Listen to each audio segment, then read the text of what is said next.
Hi friends! Great. Last time I talked to you guys, I talked about the SMART goals and we focused on the S and M of that.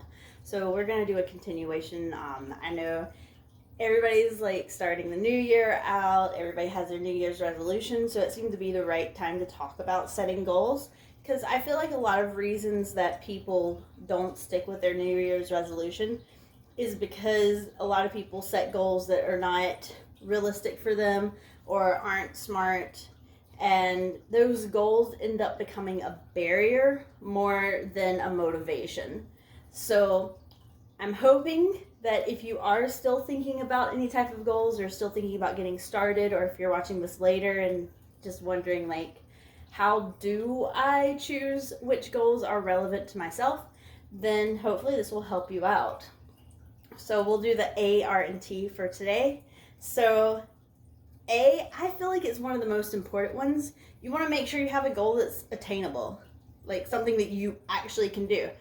We all have different strengths and different weaknesses, different things that our bodies are capable of.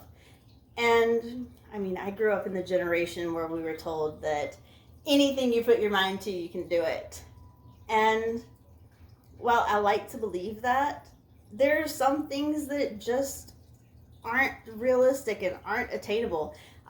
If you think you're gonna get a six pack in like 2 months and you are not close to a six pack already, that might not be a realistic and attainable goal for you. So it's very important to like have an honest talk with yourself about, do you think this is something you can realistically do? And if you can rein in your goal a little bit more to something that you're sure you can do, it'll be easier to stay motivated once you are hitting those milestones, and then you can use those milestones as building blocks to more goals later. So R is sometimes used as realistic and sometimes used as relevant. I feel like realistic and attainable are kind of in the same category for me. So I like the relevant side. If we go on with the six pack idea, is the six pack actually a relevant goal for you and your lifestyle? Is it something that you really want? Because if you're a person who like you have a social goal to hang out with your friends and drink a lot and consume that amount of calories, then a six pack will be really, really difficult for you to maintain, and you might see that you're sacrificing more in your life than you really want to. So think about, are your goals something that you would really want to do? Is this a lifestyle that you're really willing to commit to? Or is it something that you'd be like, oh, it'd be nice to have that?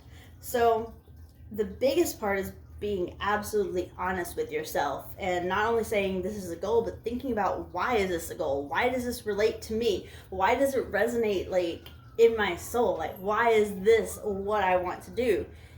And once you can answer that, it makes it a lot easier to stay motivated because you do have a strong foundation in your why.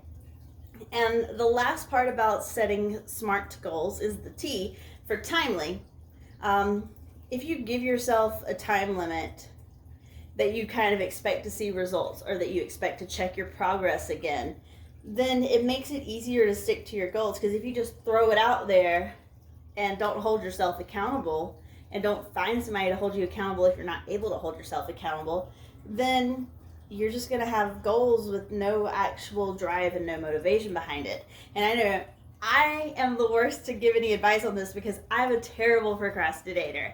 Like, if I don't have a deadline, then I am not going to do it. And I'm like most productive at something whenever I have something else that's more important that I should be doing.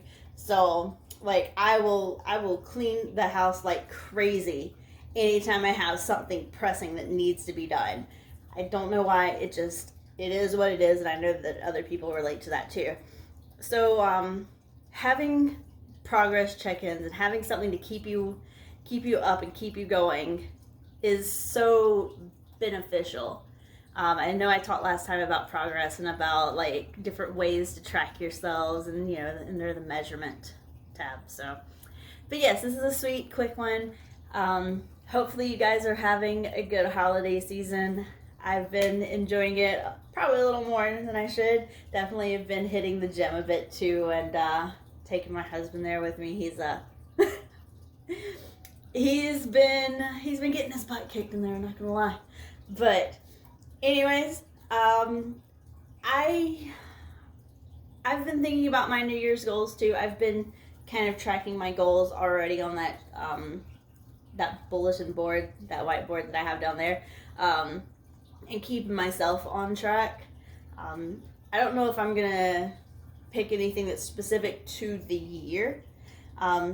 I kind of like to take things more on a day by day basis, and from progress check to progress check, it helps me because I'm also the type of person that if I start thinking about the big overall arching goal, I find it overwhelming sometimes and not easy to kind of wrap my head around, and thinking like, crap, I gotta do this and I gotta do that and I gotta do that and I gotta do that.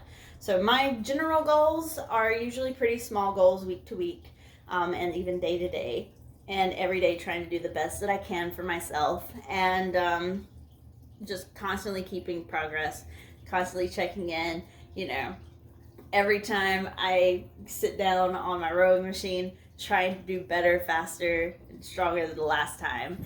And, I keep seeing progress, so that's really motivating to me. So hopefully this advice helps somebody else out there, and that maybe you can also find that you can track your progress and find motivation from doing that. So anyways, that's all I have about SMART goals. So hopefully you take something out of this that you can apply to your own life, and yeah, good luck in getting your goals, and I'm here for you. All right, bye guys.